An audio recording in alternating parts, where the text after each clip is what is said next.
Hello everyone, so today we're going to do a unbox video for the Airframe Arcade Hardware Kit. I got this kit a few years ago with the game Skycurser. So this kit was made by Griffin Aerotech. So we're going to look at the contents of the kit. We'll actually open up the actual hardware, give you a few technical tips there for anyone who decides to pick up this kit either new or used. There's a few things there and there that I've seen on the forums that causes some people some stress, and hopefully this might alleviate some of those things. So let's open it up first.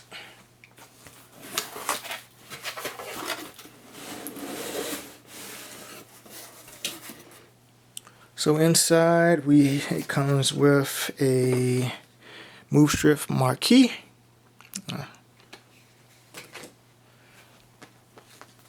Instruction manual.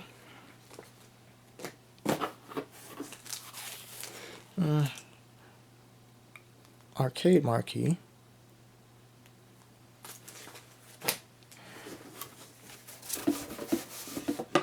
Phone.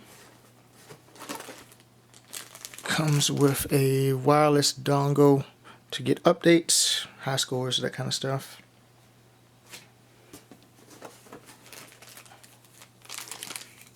The game itself, which is a USB, because this hardware is PC based, like most of the new hardware out these days from the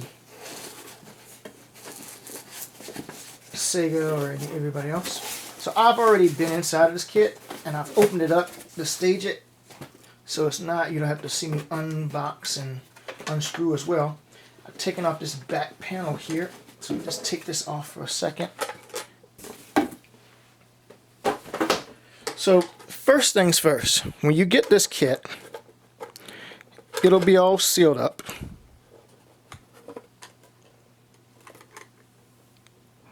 You have your logo back here sealed, your front of the system,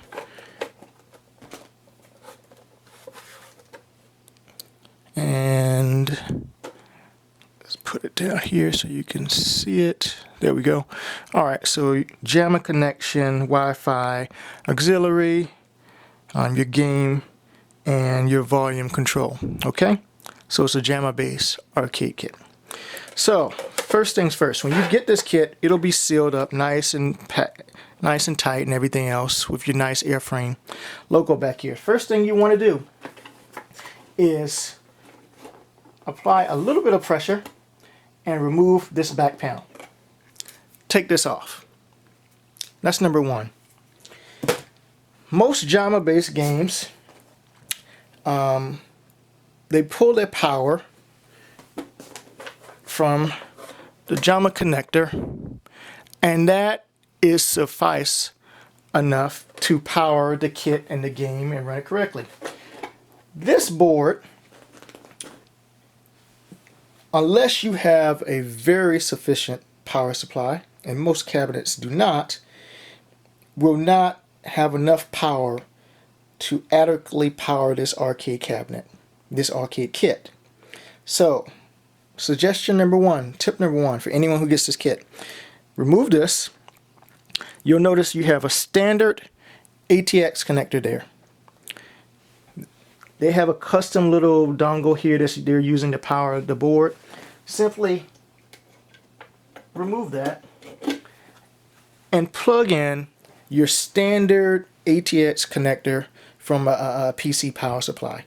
I use a 750 watt power supply, the same one I use to power my Sega Limburg, or that goes in my other arcade kit. So you can, if you already have those kits, you can just use the same power supply there.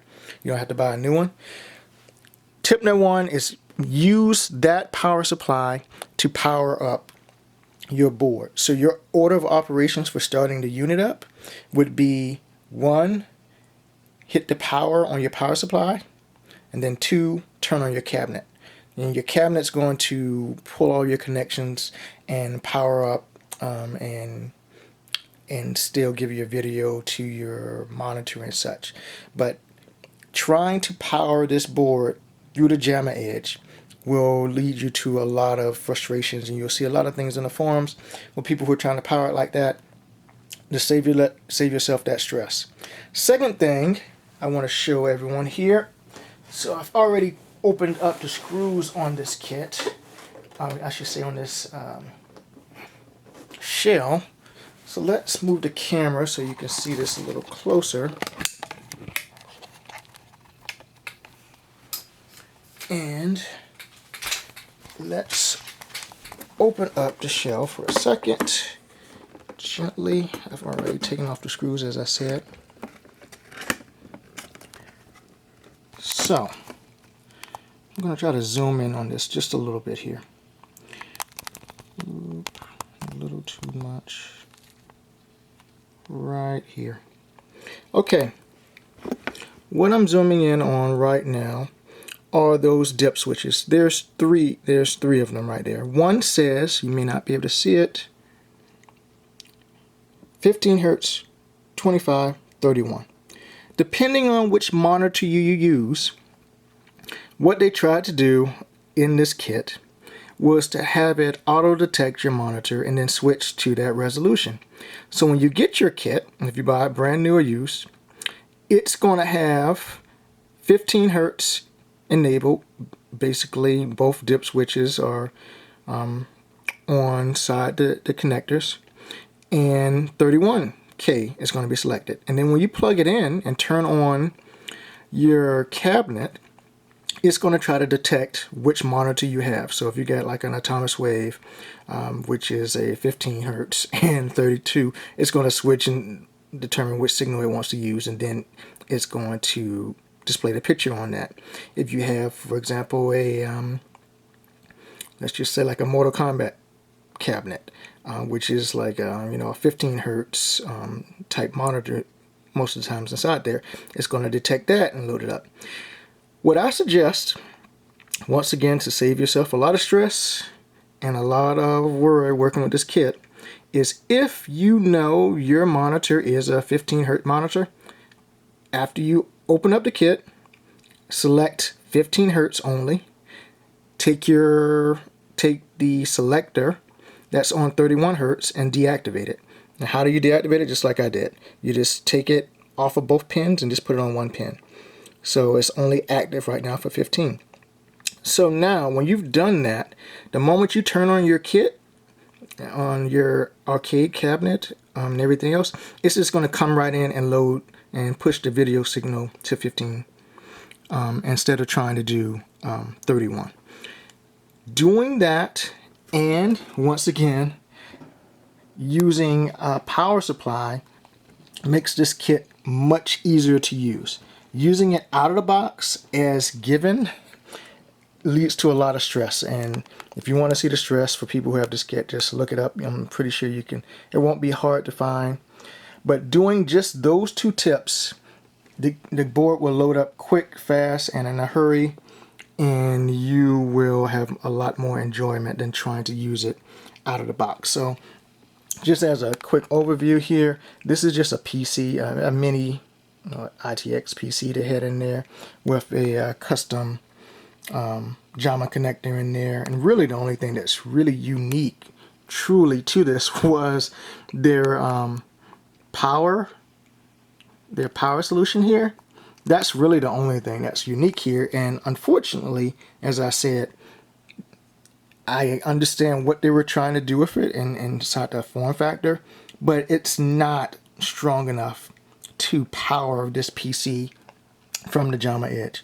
So unless, like I said, you really know you have a power supply that's adequate and pushing up enough voltage for it, the easiest thing to do is simply unplug that, plug in a standard ATX connector there, and then select your